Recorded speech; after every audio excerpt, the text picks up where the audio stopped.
মৰাণত 216 সংখ্যক জোনাকী মেল চৰাইদেউ আৰু ডিব্ৰুগড় জিলাৰ সংগমস্থল বৃহত্তৰ মৰাণ অঞ্চলত 2006 চনৰ 13 ফেব্ৰুৱাৰীত প্ৰতিষ্ঠা লাভ কৰা সাহিত্য সংস্কৃতি চৰ্চাৰ অনুষ্ঠান জোনাকী মেলৰ 216 সংখ্যক বৈঠকখন আজি 18 আগষ্টত বিয়লি 4 বজাৰ পৰা মৰাণ শাখা চামজদুৰ সংঘ কাৰ্যালয়ৰ প্ৰেক্ষাগৃহত অনুষ্ঠিত হয়।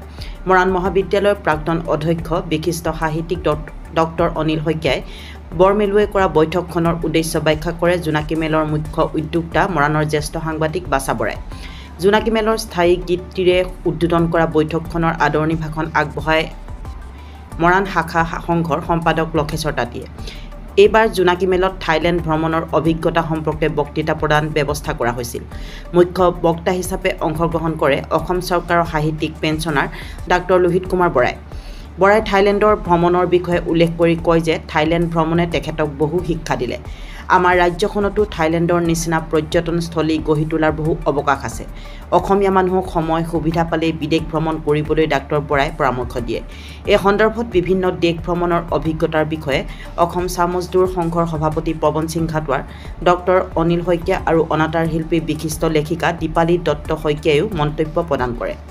বক্তাসকলে এটা কথাত গুৰুত্ব দি কয় যে বিদেশ ভ্ৰমণলৈ গ'লেই ভাষাই কোনো হেঙাৰ নিদিয়ে, লাগে মাথো মানুহৰ সাহস। বৈঠকত এইবাৰ অসম চৰকাৰে চৰাইদেউ জিলা আয়ুক্ত কাৰ্যালয়ৰ জ্যেষ্ঠ জিলা প্ৰশাসনিক সহায়িকা ৰশ্মিৰেখা গগৈক লোকসেৱা বঁটা লাভ কৰাৰ বাবে মৰাণৰ জীয়ৰী হিচাপে জোনাকী মেলে গামোচা মানপত্ৰৰে সম্বৰ্ধনা জনায়।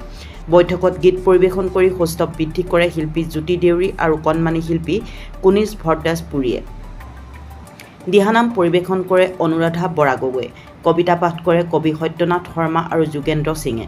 আজি জোনাকী মেলত মৰাণৰ বিশিষ্ট নাগৰিক ৰাণু গগৈ, দেৱযানী সন্দিকৈ, উমানন্দ সন্দিকৈ, ৰঞ্জুমণি দত্ত বৰা, বিজয়া শইকীয়া, দীপিকা দত্ত গোহাঁই, জুৰি ৰাজখোৱা গগৈ, কৰবী বৰুৱা, তেজপুৰ বিশ্ববিদ্যালয়ৰ গৱেষক ছাত্ৰী উপাসনা বৰা, সাংবাদিক ৰাজু মিশ্ৰ, নিদান পুতি, ফৰিদ আলীকে মুখ্য কৰি বহুকেইজন গুণী জ্ঞানী লোক উপস্থিত আছিল।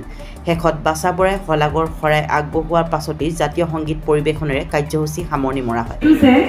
মই এইটো কথাই গৌৰৱেৰে ক'ব খোজোঁ যে সেই জোনাকী মেল শব্দটো অসম চৰকাৰলৈ গৈছিল। চৰকাৰে জানিছিল যে মৰাণত এটা জোনাকী মেল বুলি অনুষ্ঠান আছে।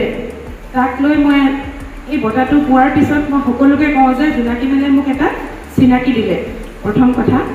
আৰু ৰাইজৰ কাৰণে কাম কৰিছোঁ বুলি মই যিটো ভাবিছোঁ, আচলতে মই কৰিব মানে এনেকুৱা ধৰণৰ মই এটা ডিউটি যিটো মোৰ চৰকাৰী যিটো চাকৰি, সেই চাকৰিটোৰ কৰ্তব্যহে কৰিছোঁ বুলি মই ভাবিছোঁ।